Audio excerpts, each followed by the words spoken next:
Hello friends, मैं Subodh Kumar again and again. Subodh sir GS classes में आपका स्वागत है। चलिए आज बहुत ही इंटरेस्टेड टॉपिक के साथ चर्चा करते हैं। आज का टॉपिक है कि मानव प्रतिरक्षा तंत्र यानी कि ह्यूमन इम्यून सिस्टम क्या है, यह हमारे लिए क्यों आवश्यक है।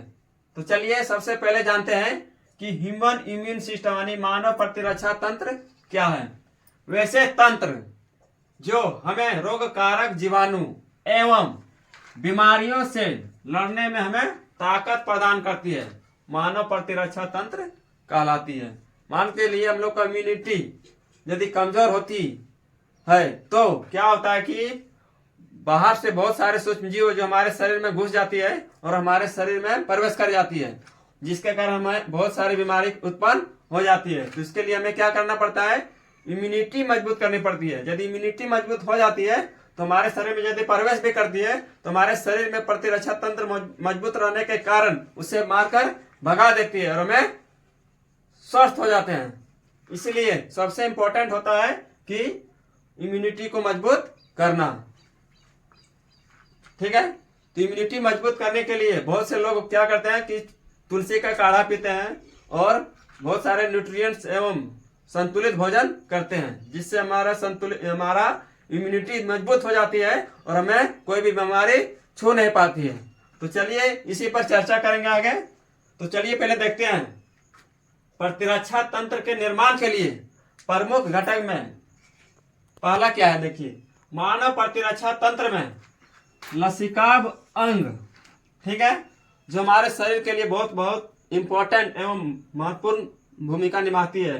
ठीक है, लसिकाभ ऊतक, लसिकाभ कोशिकाएं और घुलनशील अणु सब मिलकर एक मजबूत प्रतिरक्षी तंत्र का निर्माण करती है, जिसके कारण हमारे शरीर में यदि कोई बाहरी प्रतिजन प्रवेश करता है, हमारे कोशिका से भिन्न कोशिका प्रवेश करती है तो उसे तुरंत मारकर भगा देती है और हम मस्त एवं स्वस्थ हो जाते हैं।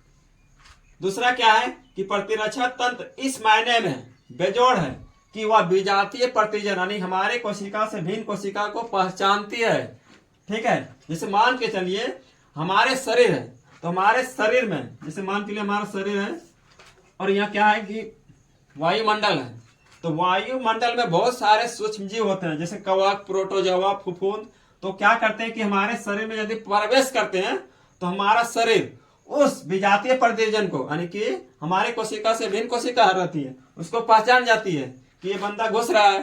तो उसके लिए हम लोग क्या करते हैं कि शरीर प्रतिक्रिया देने लगती है, अनुक्रिया करने लगती है कि कोई अनजान विजातीय घुस रहा है तो उसको क्या करता है, रिएक्ट करता है और उससे मारकर भगाने की कोशिश करता है और आद भी रखता है।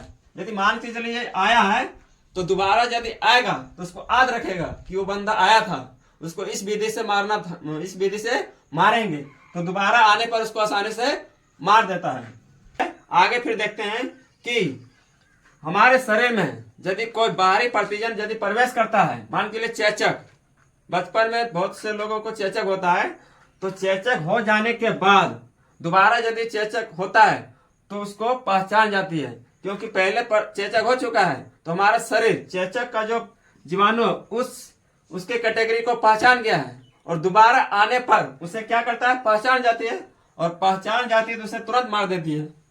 तो क्या है, इसके लिए क्या है, वो प्रतिरक्षा तंत्र ही है यानी कि इम्यून सिस्टम ही है। यानी कुल मिला के हम यही कहेंगे कि इम्यूनिटी को मजबूत कर लें तो कोई भी बीमारी हमें अटैच नहीं कर सकती है, कोई भी बीमारी कुछ नहीं बिगाड़ सकती है। इसीलिए सबसे पहला काम हमें इम्यूनिटी को मजबूत करना है